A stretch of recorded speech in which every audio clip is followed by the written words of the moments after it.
Right, it is wrong.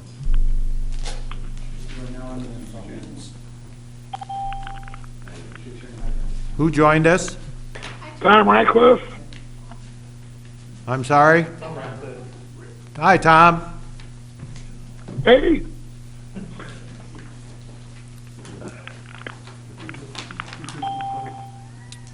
Who's on the phone? Hi. Would you repeat, please? Hi, good evening. This is Amanda Mail, Public Health Administrator with the Boone County Health Department. Hi, Amanda. Hello.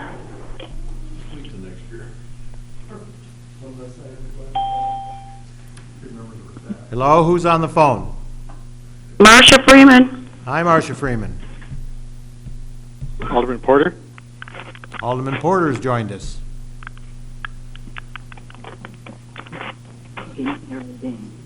Oh, maybe we're on top of the other one.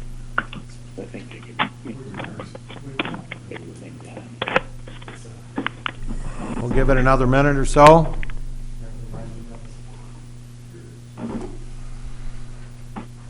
Mike, would you let Sarah know when to start the roll call? Well, are we ready? Mayor Chamberlain, Yes. I'm not sure if Sarah got my email, but I would like to make a public comment. We're not going to do it under public comment. We're going to do it under reports of officers, boards, and special committees, if that's okay with you. That's fine with me. Okay.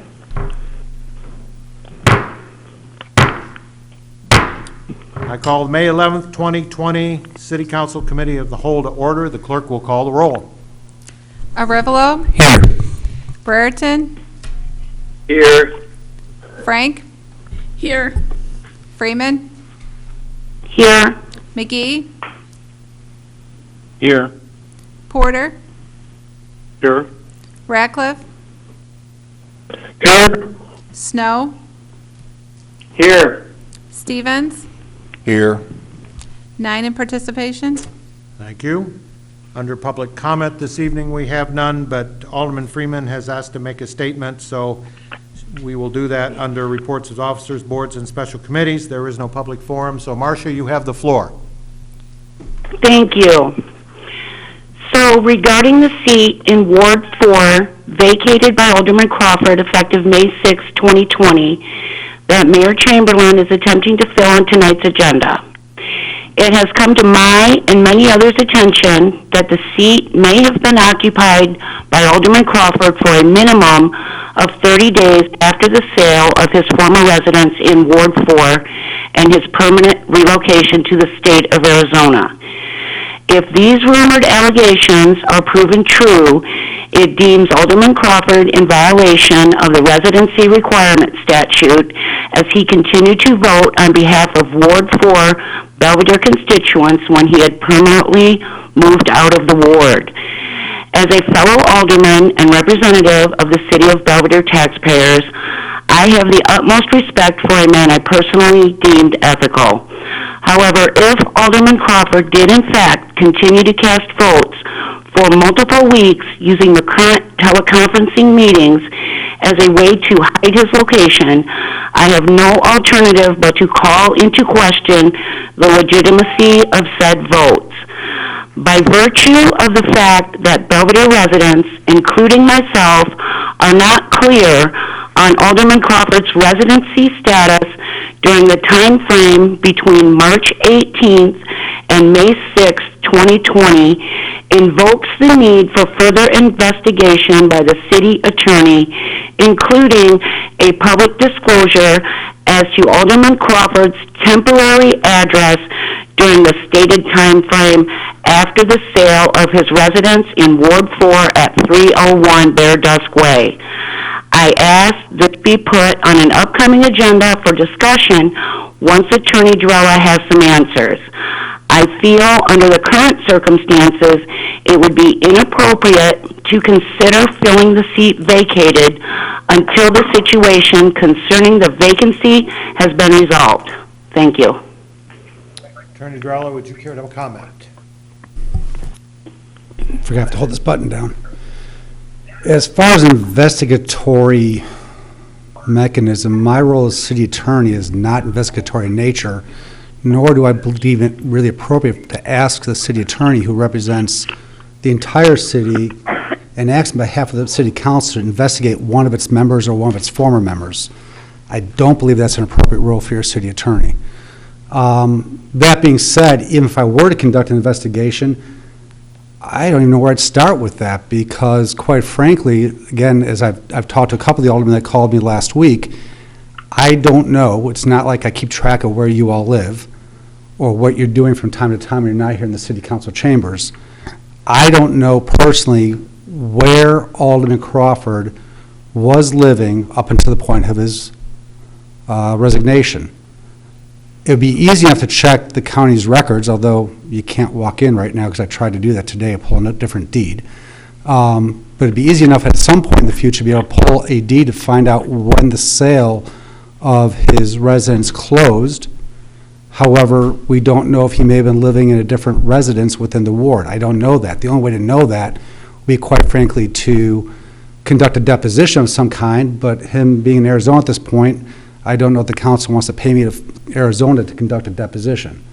I will go a step further regarding the question of the votes that may have occurred in the past. And by way of a brief introductory, once an alderman is sworn into office, they're an alderman. And they don't cease to be an alderman until they are removed from office by act of a circuit court, act of this very body, this council, or a resignation. So I'm going to read, and you should all be very familiar with this section. It's the exact same situation or section that dealt with aldermen in the past. But a vacancy occurs in office by reason. I'm going to skip a few superfluous provisions, but a vacancy occurs in office by reason of more than a temporary removal of residence from the municipality, or in the case of an alderman of a ward, more than temporary removal of residence from the ward. The corporate authorities have the authority to determine whether a vacancy under the subsection has occurred. If the corporate authorities determine that a vacancy exists, the office is deemed vacant as of the date of the determination for all purposes, including the calculation of subsections E, F, and G. A separate section deals with resignations.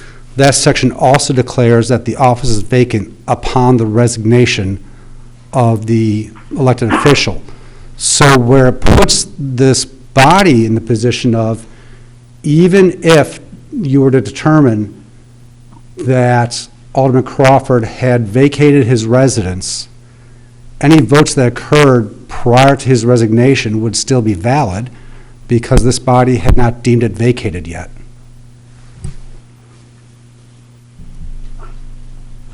Yes. Attorney Drella, is there something that you can put in our code to prevent this from happening in the future? You know, so that because we've had this problem 3 times in the last 6 years. It's only the last one that he still continued to vote. So is there something that we can do to prevent this? The previous 2 cases, you'll recall, were situations where one of the aldermen was very ill and unable to come to meetings and what have you, and the city council did not feel it wise to act in the case of a sick alderman who, you know, we all prayed and hoped might get better. The second situation was a case where an alderman for quite some period of time came and didn't come to meetings on an off and on basis, which frankly didn't probably amount to an abandonment of office. And it wasn't until he missed many weeks of meetings in a row that the council actually found it necessary to act, and he ultimately resigned before the council had to act. So from that perspective, no, I don't think there's necessarily anything that can be put in place with respect to speeding the process, because frankly it's always up to the council to act if it knows there's a problem. And that's the problem. We don't always know that somebody moves, right? I mean, I have no clue, quite frankly, Alderman Frank, where you live or where you may move to in the future. Obviously, state law says you're required to reside in the ward. And when you move, you're supposed to resign. I don't know what more you want to put in a city code. I can't think of anything offhand. And obviously, you can't go against state law in this case because we're preempted in this kind of area. And I'd like to address Alderman Freeman, the statement about, so now that you don't think it's appropriate to appoint somebody. We have a vacant seat.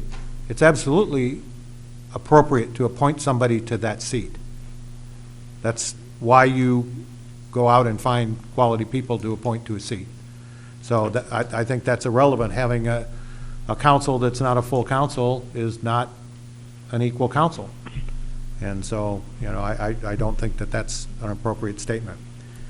However, moving ahead, under building, planning, and zoning unfinished business, we have none. Under building, planning, and zoning new business, there is none. Under public works, unfinished business, there is none. Under public works new business, hence the Public Works Committee, there is quite a bit. I will cede the floor to Director Anderson. Director Anderson, you have the floor. Thank you, Your Honor. Up first, under item A is Rebuild Illinois Bond Funds Logan Avenue Rehabilitation Project. And actually, items A and item D go hand in hand, the resolution for improvement under the Illinois Highway Code. The memo that was included in your packet is basically the same memo that was in last week's council meetings packet, basically announcing the Rebuild Illinois Capital Program grant that Idatt is forwarding to all local agencies within the state of Illinois, and the desire for the city of Belvedere, for myself, to have Logan Avenue be the recipient of that grant. And the resolution, we get back to the resolution here. In the back, basically, is the resolution that I would recommend be forwarded to City Council for council adoption. And basically, that is identifies to IDOT of the city's desire to utilize the rebuild grant for Logan Avenue. You'll notice it is in the amount of the $50,000, which corresponds to the motion that was approved last week by council. That will allow us to get the design engineering work done. Once that is done, prior to going out to bid, I will be back to the council with another supplemental resolution, MFT resolution, for the dollar amount of the estimated contract construction costs for Logan Avenue. And at such time, we'll be looking for city council authority to go ahead and go to bid for the project. Don't anticipate that to happen until next year at the earliest. It's going to be based on, contingent upon all the utility work that has to be done ahead of time to be being done. The first phase will be just to supplement the $50,000 initial resolution for the engineering work, and I would recommend that that be forwarded to council for approval. Motion to approve? I'll make that motion. Motion by Alderman Revelo. May I have a second, please? Second by Wendy. Thank you, Alderman Frank. Questions, comments, or further discussion concerning the motion now on the floor? Alderman Porter? Yes, you have the floor, Alderman Porter. Yeah, a couple questions for Brent here. Now, I was wondering if we've received any of the grant money yet, the first payment, and also, is this grant money, when we receive it, going to go into a specific line item for this Logan Avenue project? It's not going to go into the general fund, right? It's going to go into a line item? Actually, we have not received a payment yet. We have not received our April allotment of MFT, regular MFT allotment yet, which we usually see by now, and we have not seen our first payment on the grant as well. The grant funds, when they are dispersed to us, they will go into our IDOT MFT account, but they will be itemized, accounted for separately, and audited separately by IDOT. Does that answer your question, Alderman? I have one. Yes, Alderman Freeman. So Brent, this Rebuild Illinois Bond Fund has to be used for a bondable project. So because we have already allocated $50,000 of the first payment to Logan Avenue, does that mean that this whole bond has to go to Logan Avenue? Or can we split that up, or is it, because we've already used part of it for Logan Avenue, the whole thing goes for Logan Avenue? My recommendation would be that it goes for the Logan Avenue project when it's a bondable transportation improvement project, and the dollar amounts that are being allocated to the city of Belvedere is such that the Idatt wants, it's a grant project, so yes, it would be all utilized to go towards the Logan Avenue project. As you can see, the last page attachment to the memo from the state includes the dollar amounts and the estimated totals, and you'll see the Belvedere's is $1.686 million for a total, and keep in mind the estimated total cost right now for the Logan project is $1.9 million.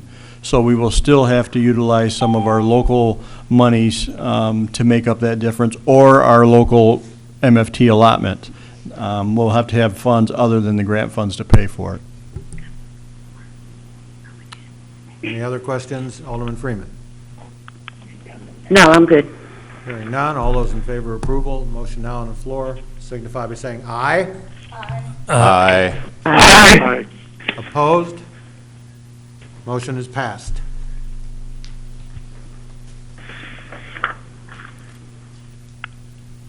Next up, item B is a wastewater treatment plant SCADA system DCEO Rebuild Illinois Public Infrastructure Grant application. I wish all of our grant applications and our grant funds received were as easy as the last one we just talked about. However, this next one is, again, it is a stimulus project put forth by the DCEO for Rebuild Illinois, but it is a competitive grant by nature, so we have to make an application for the funds and hope that we are awarded the funds. I'm putting forth the SCADA system as our project to use this funds. Our current capital improvement program for the wastewater treatment plant includes the installation of the supervisory control and data acquisition system, which monitors our plant operations. The estimated cost to provide the SCADA to the entire plant is $300,000. The DCEO competitive grant infrastructure grant program totals $50 million, and it's single grant awards ranging from $250,000 to $5 million. The SCADA system would be linked with our existing EPA loan project, and we would submit that project for grant consideration, which gives us the best opportunity for grant funding. The estimated cost of the EPA loan project, including the SCADA system, is $4,300,000. Our grant request will be $750,000, leaving $3,550,000 to be funded by the IEPA loan. The reason that we are using the $750,000 for the grant request is we get the best score as far as our grant application goes by having at least 75% funding, which means based on our total estimated cost, we could actually go up for a grant ask of $1 million. But hoping that the estimated cost is on the high side and the actual cost will come in lower, we think the $750,000 is a safer number used to be able to be in that 75% range. Attached to the memo is the work order amendment from Baxter and Woodman to complete the engineering design for the SCADA system, which is $30,000, and to complete the grant application package is the amount of $10,000. I would recommend approval of the work order amendment from Baxter and Woodman in the amount of $40,000 for the SCADA system design and DCEO grant application, and this work will be paid for from the sanitary sewer connection fees. Motion out of committee. Questions, comments, or further discussion concerning the motion now on the floor? Alderman Frank. Brent, thank you. Brent, do we already know how much this is going to cost without doing the engineering? Well, the estimated cost is $300,000. What will the engineering tell us? Well, the engineering is actually to do the design of what the SCADA system is The actually design, going to okay. be. Yes. Additional questions or comments concerning the motion on the floor? Alderman Porter? Alderman Porter, please proceed. Yeah, Brent, I just had a question here. It says leaving, about halfway down the page there on the memo page, it says talks about the $750,000, and it says it leaves $3.5 million approximately to be funded by the IEP loan. Can you expand a little bit on this IEP loan. I thought we weren't borrowing any money from anybody in the city. You know, the IEPA loan project, as you recall, we originally had this application for the EPA loan project last year, a year ago, about this time or perhaps a little earlier, and we ended up getting pushed back because there was more applications than there were funds available for the EPA loan project. We've used the EPA loan project when we did our last digester aeration improvements. We utilized this project where you borrow loan program through the EPA. It's usually around 2% cost for the loan. And then they also give us a 15% forgiveness on the loan amount, so it acts basically as a grant, and we get 15% worth of a grant that we don't have to repay. So that's one of the other benefits of including the SCADA into this grant application and making it part of the EPA loan project, that even if we fail on the grant, we will still get a 15% forgiveness of that $300,000 price tag for the SCADA. So we have used these in the past. It's a 20-year payback, and then based on the cost, the final cost of the project will be determined because there will be a rate increase tied to the revenue source to help pay for the loan, but that again will be based on what the actual final cost is of the loan portion of this project. Okay, thanks, Brent. Additional questions or comments? Hearing none, all those in favor of approval signify by saying aye. Aye. Any opposed? Aye. What? Oh, sorry. May I have a motion to approve? I'll make the motion. Motion by Alderman Stevens, second by Alderman I'll second that. Revelo. So we already did the discussion, so all those in favor signify by saying aye. Aye. Aye. All those opposed? Sounds unanimous to me. Okay, Brent, move on to the next one. Next up for us is our Public Works software upgrade, memo in the packet. Currently, Cartograph provides our Public Works software that we utilize on a daily basis to manage our citizen requests, work orders, assets, and mapping interface. They have notified us that they are migrating to a cloud-based system and that our current software will not be compatible. The cost of the new software is $13,955.05, and the cost to transfer our existing data and implement the new system is $8,130 for a total of $22,085.05. The Community Development Department recently migrated their software from GovQA to iWorks, and they have been extremely pleased with the iWorks platform. iWorks does offer a Public Works software package, and we previewed that software package, and we have received a proposal from them to furnish their software is $13,500, and to transfer our existing data and their system implementation is $8,000 for a total of $21,500. In addition to all of our existing software packages that we have now, iWorks also included in their proposal the cost for the basically the maintenance garage mechanics program, which will allow our mechanics to better track the equipment and the repairs for vehicles and their scheduled maintenance activities, so forth, that they do on a day-to-day basis in the shop. Cartograph does not offer that. iWorks does, and that is included in their cost. The other thing that iWorks is also including is initial pavement review, and basically they go through and they inventory our street system, and they will provide that to us also at no cost. I would recommend approval of the proposal from iWorks in the amount of $21,500 for furnishing and implementing their Public Works software, and this cost is going to be split between the street department, engineering, the water department, and the sewer department. Motion to approve. I'll make that motion. Motion by Alderman Stevens, second, please. I'll second that. Okay, Alderman Revelo. Questions, Snow comments? has a question. Questions, comments, or further discussion concerning the motion on the floor? Alderman Snow. Yes, Alderman Snow. So Brent, does this software also work or have anything to do with the monitoring of water usage that's electronically sent from all the houses that have the appropriate electronics? No, that's all done through our meter software program. Okay, so it doesn't tie into it. Okay. No, it does not tie into it. This would be a separate software package. Okay, thank you. Additional questions? I have a question. Alderman Freeman? So Brent, on page 9 of this, it is, the billing is annually for $13,500, and then a one-time fee of the $8,000.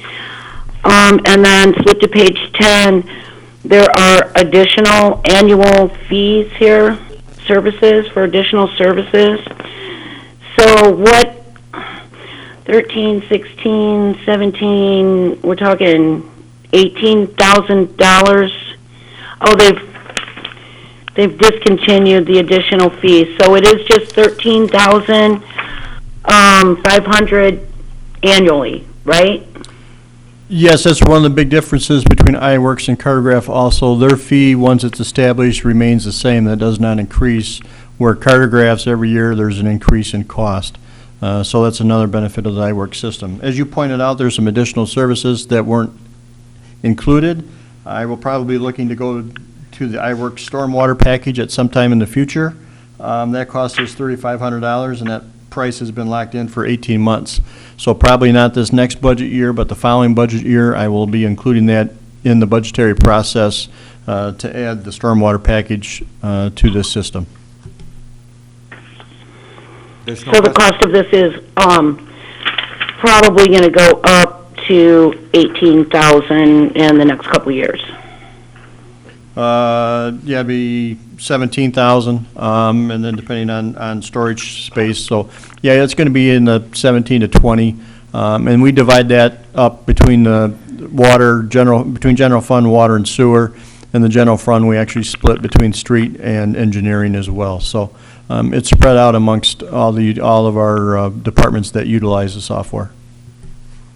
And our current one is roughly $20,000 annually anyway, correct? Yes, that's correct. So we'll actually be saving money by going to the iWorks system. Okay, okay. Additional questions or comments? Alderman Arevalo. Hey, Brent, I understand that we're migrating everything to the cloud, but is there a redundant system that we have like a backup? Because I know the cloud sometimes it won't be accessible just for something on their end, some glitches, but there will be somehow somewhere a hard copy and hard drive. Well, actually, they do that. They provide that backup system for us. So they store it in two different locations so that if one were to go down, the other one would be available. Thank you. Anybody else? Hearing nothing, all those in favor signify by saying aye. Aye. Any opposed? Aye. Anyone opposed? Okay, it's resolved unanimously. Please proceed, Director. That's all I got. Okay. What about the improvement under the Illinois Highway Code? Well, the resolution that was included in item A. Okay. So everybody draw an arrow. Okay, under number 5, other, you may recall several years ago, the city purchased the Manley property so that we wouldn't end up with losing the Ford dealership as well as the Chevy dealership at the time. And so the community building group has approached us, probably 6-8 months ago, and is desirous of purchasing that property from us. There was a tentative agreement in your packet. Like a motion to approve us going forward based on the agreement in the packet. Yes, I have a motion. Okay, from Alderman Frank. May I have a second? I'll second that. Alderman Arevalo, questions, comments, or further discussion concerning the motion? Yes, Alderman Frank. I was just going to say this is a good deal. It's a win-win for both of us. All we have to do is maintain the plowing, and they will let us use it for festivals or events. So I think it's a win-win. Well, and the reality of it is we're getting back all the money that we invested in it, dollar for dollar. So, additional questions or comments? Alderman Yes. Porter? So we're getting back, as you said, what we paid for it, they're gonna pay us for it. Right. Fantastic. Was there Alderman another Porter? question? Someone on the phone? Alderman Porter? Alderman Porter, you have the floor. Yes, my only one concern on this is, I think it's a good idea too at this point, but my one concern would be if they decide to sell it to a private party down the road, it sounds like we could possibly lose access to the lot, public parking in the lot. They could make it a private lot, and I was wondering if there's anything we can do about that. Attorney Drella?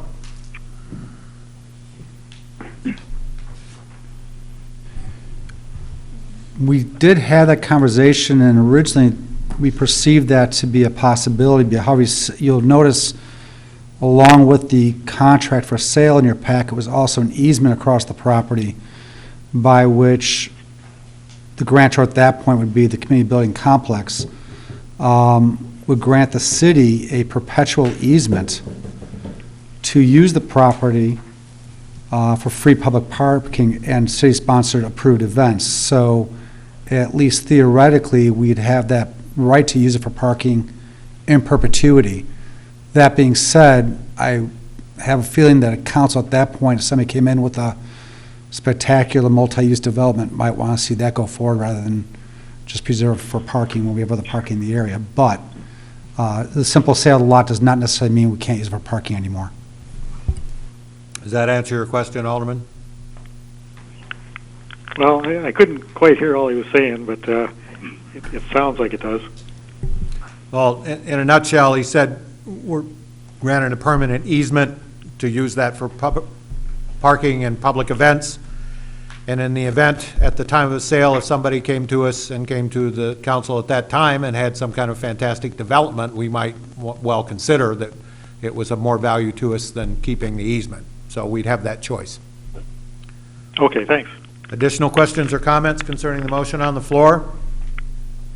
Alderman Snow. Yes, Alderman Snow. Please continue. So I gathered there was never any, even before the corona thing hit, I assume there was no interest shown by anybody to secure that property for development. No, there was not. And did we wind up paving the whole thing, or was it just already paved and foundations and slabs were just left in place? Brent, do you want to? We did a little bit of paving to make the asphalt that was left, interconnect them, to utilize that parking. So there was some paving that was done internally. But again, I think the cost of that is being recouped in the proposed sale price. Yes, all monies that we expended on the purchase and improvement of that property is included in the sale price. Additional questions? And out of curiosity, Brent, what does this do, if anything, for like the stormwater? Do we have any issues, concerns with all that surface area, and has it caused an issue, and do we need to be looking at doing something in regards to that? Only if at some point in the future additional paving is done over what's already been done, then they would have to provide the necessary detention for that increase in runoff that they're going to create. Thank you. Additional questions? Alderman Freeman? Yes, Alderman Freeman, please proceed. Did you say me? Yes, I did. Please go ahead, Alderman Okay, Freeman. so, Mr. Girella, under number 5, it says that the city may also use the property free of charge for public events and festivals and provide them not less than 10 days' notice. So last year, for our Heritage Days, they had a carnival set up in the parking lot. That would be something that we could tell them we wanted, again, free of charge? That's correct. That's correct. Okay. Additional questions or comments? Alderman McGee. Yes, Alderman McGee, please proceed. Yeah, thank you. My biggest concern would be, I think, echoing what Alderman Porter said about if the community building complex committee was ever to sell, that I feel that it would be a nice clause in the contract to have Belvedere have first opportunity to repurchase that property, mainly to keep it as a parking lot, because if not, if they decide to sell it to some development and you get an auto parts store in there or something, then you lose all that downtown parking. So I don't know if there's any way we can have a clause in the contract that says we have first opportunity if it does go up for sale. We could certainly address that with them. Directed to. We can certainly address that with them. I'm sorry. We can address that issue with the committee, but again, I'd point out that there is a perpetual easement that's tied to this deal, giving us the right to use it for parking in perpetuity, meaning forever. If you would like, we can add that to the discussion as we move forward as an additional thing that the council would like to discuss, and see what kind of a response we get. Alderman Snow has a question. Go ahead, please. So I understand that for the purpose of the perpetual parking for the city, and right now it's generic parking for the city, but if the community building has an event and they decide that they need all that parking for their event, where does that leave the city in that regards? And or in this case, I know when things are booming, Coach's Corner has that as an overflow a lot of times. So I just wanted to make sure we are aware of, if nothing else, what potential issues could occur in the future for that purpose. As I see it, the issues would be the same as it is now. Right now, it's free public parking. If there's an event, community building, anybody that's going to that event is free to park in the lot as it is now. Whether or not Coach's Corner, another facility in the area, also has a busy night. So First come, first served. yeah, first come, first served, same as it is now. Okay, but I didn't know if this, would allow them, because they are the owners, to block it all off for their event, and then it wouldn't be a first come, first served unless we gave them the 10-day notice, that type of a thing. I was just tossing it out there to make sure we don't wind up in a bind and everybody says, oh yeah, we should have taken that into account. Ms. Tobin? I just wanted to discuss from a permanent or strictly from a financial standpoint, what a great opportunity this is for us. The appraisal on this as a parking lot is substantially lower than the $400,000 asking price, way lower. This is our opportunity to recoup our cost, have more money to put back in our general fund for other things that we may need down the road. Attorney Drella, do you want to more directly address his concerns? I think we've covered it all, Alderman Snow. We have always enjoyed a simpatico relationship with the community building complex. This is something that's helped both of us. I think any going forward, there will be a discussion between their board and this board as to any changes or modifications or other things that they want to discuss. Anybody else? What kind of time frame are we looking at, just generically speaking? From the time the contracts are signed, 30 days. Thank you. Additional comments or questions? There, we did get a motion in a second, so all those in favor signify by saying aye. Aye. Any opposed? Aye. Okay, roll call vote. Okay. Okay, it was just delayed? Okay, is anyone opposed? Okay, sounds unanimous to me. Next, we have appointment of Lydia Gonzales to the Idatt Public Library Board of Trustees. May I have a motion to approve? I'd like to make that motion. Motion by Alderman Arevalo, second, please. I'll make that motion, the second. Motion by Alderman Stevens. Questions, comments, or further discussion concerning this appointment? Yes. It looks like she's an outstanding candidate, but it doesn't say anything about her personally. I'm sure it's because we can't see her because of the COVID restrictions, but I was wondering if there was anything personally that somebody could tell us and share about her. Yes, Alderman Arevalo. She's very active in the community. She's worked for if you've ever heard like the Day of the Kids, it's in Spanish. Like she's gone to the Apollo. She works with that. She also is for ULAC. Like she's also part of that organization. She does those meetings. She's very active in the community, and she's been here for many years. Somewhere in the 50s, 60s. Yes. Is her husband Ed that's on the Fire and Police Commission? Yes, he is. That's what I thought. Okay. It's all in the family. Additional questions or comments? Hearing none, all those in favor of the motion on the floor signify by saying aye. Aye. Any opposed? Aye. It's unanimous. Next up, we have the appointment of Matthew Flurry for the Ward 4 Alderman vacancy. Matthew is with us. Matt is with us this evening. He would like to say a few words to us from the podium. I hope you've had the opportunity to thoroughly read his resume. It's quite impressive. Matt, you have the floor.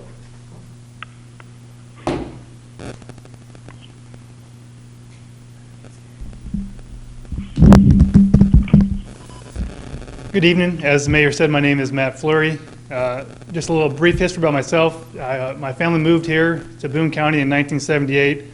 I graduated Belvedere High School in 1994 and then decided to enlist in the Marine Corps, where I served 21 years before I retired. During my time in the Marine Corps, I had an opportunity to travel throughout the country and throughout the world. And when I decided to retire, I decided, I could go anywhere, but I decided to move back to Belvedere, Illinois, back to my hometown. And once we moved back here, I had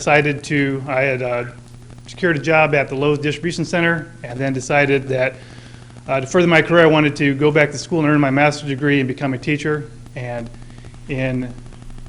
last May, I graduated with my master's degree, and then a year ago, then became a teacher in Meehan Elementary, a third grade teacher there. And so had the opportunity here now. I appreciate the opportunity to serve with the council here, and my goal is just to work together and see how we can continue to improve Belvedere and make it a great city to live in. Would any of the council like to ask Matt questions? Yes, Alderman Weeblow. It's not really a question. I just want to commend you for your great service you've done, and you're still doing a great service now teaching little kids. Thank you. Thank you. Anybody else?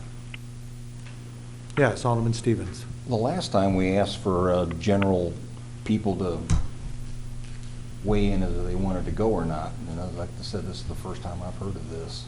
Well, and I'll tell you why, very, very succinctly. It's my appointment. Last time, I bent to the will of the council to run an ad in the paper, and we had a number of people that came and presented. And the bottom line is I've started talking to people in January and talked to a lot of people, and I thought that Matt was an outstanding candidate because of his history, his having grown up here, graduated from high school here. You see from his resume all of the things that he has. I think he's the best possible candidate that we could find. And I simply was waiting for George to relocate permanently, and at that time it was my plan to bring Matt forward. And so here we are. Additional questions or comments? Hearing. Yeah, Alderman Brereton makes a motion to table this until everybody's more comfortable with it. City Attorney? Couple of comments on that one. First off, as the council should be well aware by this point, it is the mayor's appointment. He's required to make an appointment within 60 days of a vacancy becoming vacant, or an office becoming vacant, which obviously this meets that by a long shot. the corporate authorities are required to act upon the appointment. It has to be within 30 days. Because the way the statute is drafted, it says the corporate authority shall act upon this. Number one, that means you cannot really table at a committee. Even if this were to receive a no vote or not get voted upon, this would have to go to council because by state statute, the corporate authorities have to act upon the appointments. And the corporate authorities can only act at a city council meeting, not at a committee meeting. So no matter how we slice and dice it, it would have to go to council. At council, of course, I suppose the council could table it for a short period of time, but again, by statute, you're required to act upon the appointment within 30 days of the appointment. Why is a motion to table non-debatable tonight, or not non-debatable? I made a motion to table. You did. No, I'm simply explaining from legal. I'm not debating it at all, Alderman Brereton. What I'm stating is that no matter what happens tonight, it will appear on a city council meeting. So I have a motion to table. Is there a second? I will second that. Motion and a second. So endeth the discussion for this evening. No, Mr. Mayor, there's a motion and a second, but there has not been a vote upon the motion to table. All those in favor of tabling will signify by saying aye. Aye. Aye. Aye. Those opposed? No. Roll call vote. Arivalo, Nay. Brereton, Aye. Frank, Aye. Freeman, Aye. McGee, Aye. Porter, Aye. Ratcliffe, Aye.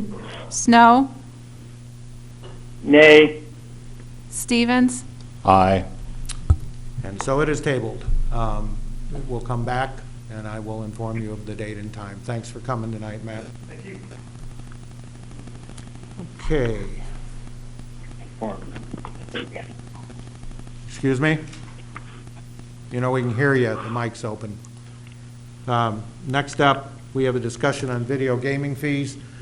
We put forward the idea that when video gaming can resume, by order of the State Gaming Commission, we would prorate the gaming fees based on that date and time. So may I have a motion to entertain that? I'll make that motion. Motion by Alderman Stevens, second by Alderman Frank. Questions, comments, or further discussion about that proposal? And Mr. Mayor, if this is approved, it will come back in ordinance form. Okay. All those in favor signify by saying aye. Aye. Any opposed? Aye. Okay, that's unanimous. Next up, we have authorization to apply for a COSOP grant police officer. We have the chief, and we have a couple of guests, Amanda Mayo and also Amy Gallino on the line this evening. Chief, you have the floor. Thank you, Mr. Mayor. As the mayor said, this is an authorization, a request for authorization to apply for a COSAP grant police officer. Belvedere Police Department is requesting authorization to apply for a grant with the Behavioral Health Task Force spearheaded by the Boone County Health Department. The grant would pay to hire an entry-level police officer to backfill a position assigned to the grant. According to the Illinois Department of Public Health, Boone County data shows that the increase in natural or semi-synthetic opioid deaths is troubling. Overdose deaths in which a natural opioid such as morphine and or semi-synthetic opioids such as oxycodone was reported as the cause of death. From 2015 to 16, the number of deaths from natural or semi-synthetic opioids doubled. In 2017, that number tripled to 6 times that of 2015. The same trend was seen in heroin deaths, with only 1 heroin death in Boone County in 2015, 2 in 16, 6 in 17, equaling 6 times as many. If the national fear that overdoses will continue to rise is realized in Boone County, the results will be devastating. In 2019, the Boone County Behavioral Health Task Force applied for the Comprehensive Opioid Abuse Reduction Grant, otherwise known as the CORE grant, and were awarded approximately $600,000. Part of that grant was to work with the Boone County Correctional Facility to identify individuals at high risk for overdose or substance abuse and determine if pre or post booking treatment alternatives to incarceration where appropriate. The Comprehensive Opioid Stimulant and Substance Abuse Program, otherwise known as the COSAP grant, is an additional grant opportunity available through the Department of Justice that would allow our community to build upon the already existing core grant to partner with local law enforcement to provide outreach and support for comprehensive, locally driven responses to opioids, stimulants, and other substances. Local law enforcement is in a unique position to assess clients to various types of medical and law enforcement-related calls for service. Through a cooperative effort with the Boone County Behavioral Health Task Force spearheaded by the Boone County Health Department, the Belvedere Police Department can assign a specific officer to help identify clients who may be at risk of overdose or substance abuse simply by having routine contact through day-to-day interactions, and then work with the grant partners to identify which resources are available and which services are appropriate. Being able to make timely referrals to resources and services can allow a client to disrupt the substance abuse cycle, which can result in lower crime rates, limit victimization, and reduce recidivism. If approved, we would request the grant to cover the salary and benefits for an entry-level police officer, additional training necessary for the new assignment, vehicle expenses, and any new necessary equipment. The department would assign a veteran police officer to fill the grant position. The officer assigned to the program would report to the police department but work hand in hand with the health department and other stakeholders. The grant does not require the city to match funds. It is guaranteed for 3 years and subject to being renewed after the initial 3 years. After the term of the grant, the city has the option of not replacing a police officer through attrition, which would make the impact to the city negligible. Motion to authorize the Belvedere Police Department to apply for the COSAP grant with the Boone County Behavioral Health Task Force spearheaded by the Boone County Health Department. Thank you. Questions or comments of I'd the make chief? that motion, Alderman Snow. So I have a motion. May I have a second? I'll second that. And I have a second. Questions or comments? Did Amanda? Alderman Freeman? Yes, Alderman Freeman. If this grant will cover the full 3 years of this officer, after which it will come back to the council to determine whether we want to pay or let him go, correct? Yes, that is correct in part. The understanding would be going ahead with this would be the authorization, and in 3 to 6 years, we would be looking to not necessarily replace an officer that is retired and stay at our staffing level of 43 officers. Okay. Additional questions? This is Amy Galliano with Yes, Boone Amy. County Probation, if I may add some information. Absolutely. The goal is after 3 years that we reapply for the grant and are awarded a second grant. So that is the wish list, is if we can get another 3 years after this first 3-year term. And if I may speak? Please do.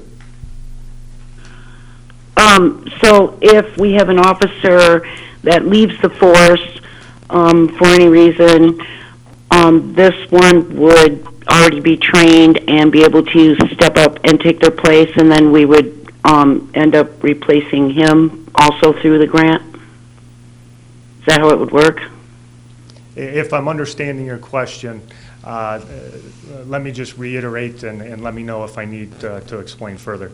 So the intent would be after the 3 or 6 years, whatever the grant term would be, at the end of that, once we had an officer, whether it be a patrol officer, supervisor, so on and so forth, retire, then we wouldn't need to hire a police officer to replace that retirement position. We would already have a police officer that is trained to take that place. Right, so that would be a savings to the city to not have to train a new officer. And then this grant would cover a replacement for the opioid officer as well? Yes. Again? Yes, that's correct. Additional questions or comments? Thank you, Amy. Yes, Alderman Frank. Alderman Snow? Alderman Frank has the floor Okay. currently. This is a full-time, right, Shane? Yes, it would be for a full-time police officer. Okay.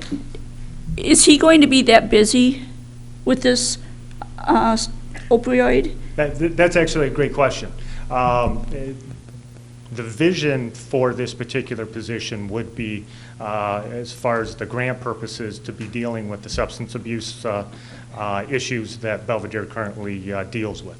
But in addition to that, we've also looked at other responsibilities that we have identified as possibly having gaps, such as domestic violence, suicide prevention, mental health awareness. So we would also encompass those types of responsibilities into this role. Thank you. Yes, was there another question? Alderman Porter? Snow, please go Alderman ahead. Porter? Porter, please go ahead. Okay, sorry. Chief, just real quick, I was going to ask you about the, it says it covers benefits. Does this also cover their pension for that period of time? Basically, that's included in the benefits? Amanda, correct me if I'm wrong, but my understanding at this point is it would not address anything with pension benefits. Okay. Hi, So good evening, Chief. It's Amanda from the Boone County Health Department. The grant would cover the salary and benefits, and we can also include FICA and IMRF in that package as well. Our current core grant allows us to cover any and all benefits for our 2 full-time staffers. okay, so the pension is considered a benefit, correct? That's how I understand it, because it functions just like our current grant, and we're currently paying IMRF benefits for our 2 full-time employees. Okay, thanks. Alderman Snow has a question. Please continue with your question. Go ahead, Dan. Does this pay for the academy training? Yes, so we would write that it would cover any training that is going to be required. Thank you. Additional questions or comments concerning the motion now on the floor? Hearing none, all those in favor of approval signify by saying aye. Aye. Is anyone opposed? Thank you, that's unanimous. Thank you, ladies and gentlemen. That concludes our agenda for this evening. I'll entertain a motion to adjourn. I'll make the motion to adjourn this evening. Motion from Clayton Stevens. May I have a second? I'll second that. From Dan Arudlo. All those in favor signify by saying aye. Aye. Is anyone opposed? Aye. We are now adjourned. Thank you, ladies and gentlemen.